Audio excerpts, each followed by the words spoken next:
Smita Sharma and I'm here in the capital city of Kathmandu in Nepal, which has been struck by that massive tragedy, that flash flood in the Bhotekoshi river that has claimed the lives of several hundreds. Now I'm here currently at the Tribhuvan Teaching University Hospital in Kathmandu because people have been coming in here to trace their loved ones, to trace those that they have not managed to contact. As you can see, for instance, these are locals, they are foreigners, there are Indians who come in here and try and check the names of their loved ones on these lists that have been put out, of course, on the pillars.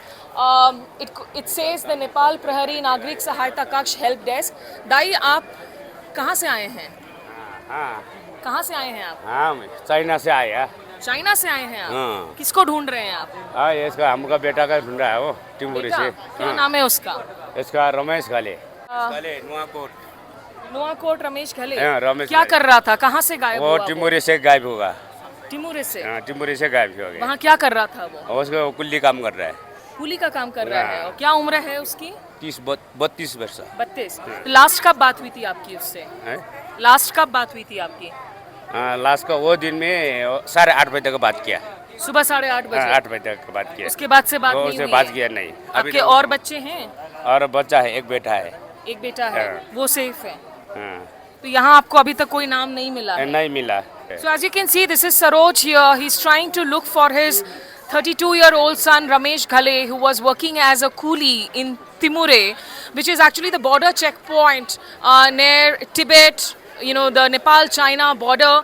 He's not able to find the name yet. So there are help desks that have been, that are operating out here in the hospital premises that are taking down the names, numbers, details of all those who are supposedly missing. That number currently hovers around at least 1,500 as per official estimates. The unofficial numbers perhaps could go up way higher. The death toll has already risen past 380. It seems to be rising every day.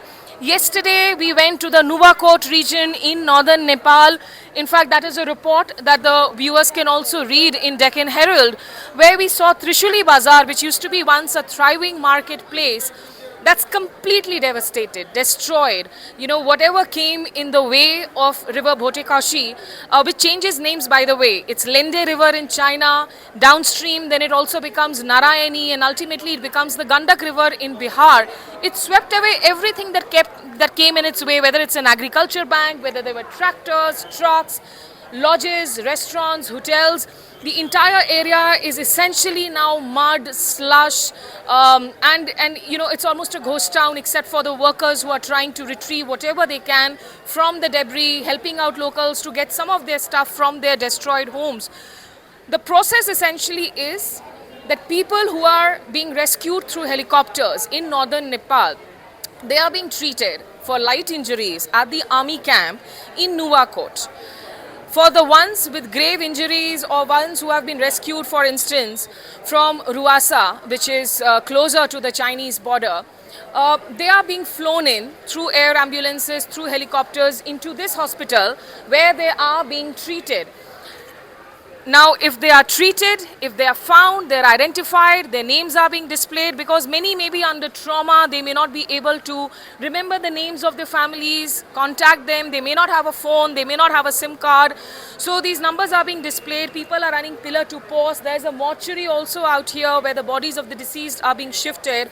But what we are being told is that most of the funerals are actually taking place in Narayani Ghat, which is around 150 kilometers from Kathmandu, and roads there are blocked. So the families that have to head there for the funeral, if their loved ones have been identified as the deceased, the government and the authorities are flying them to Narayani Ghat.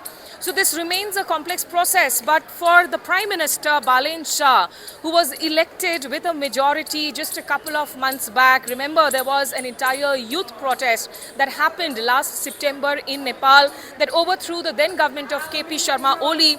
Balin Shah, this is a tricky balance that he has to strike. He needs aid and assistance from countries, but he doesn't want to be seen as a dependent head of government right now, which is why he has told foreign countries that you can send in your aid and assistance, just as 2 tranches of HADR material has already been flown in from India, one of the first responders in the neighborhood. Almost 47 tons of HADR material, including medicines, emergency supplies, solar lamps, and tent materials. But they are not allowing any boots on the ground from any foreign countries or armed forces. They are not asking them for any Air Force assistance as well. But for the people out here, this really is a tragedy that will take them a very, very long time to heal from. For those who have found their loved ones, they are simply thanking their good stars, their luck. There are children missing, there are elderly parents, siblings missing, and these numbers keep increasing of the ones who are worried, who want to come in here and ask. But the ones who haven't been able to find their loved ones, that hope, whether they will survive or not, after 3 days of the disaster, that seems to keep sinking. In Kathmandu, at the Tribhuvan University Hospital, I'm Smita Sharma.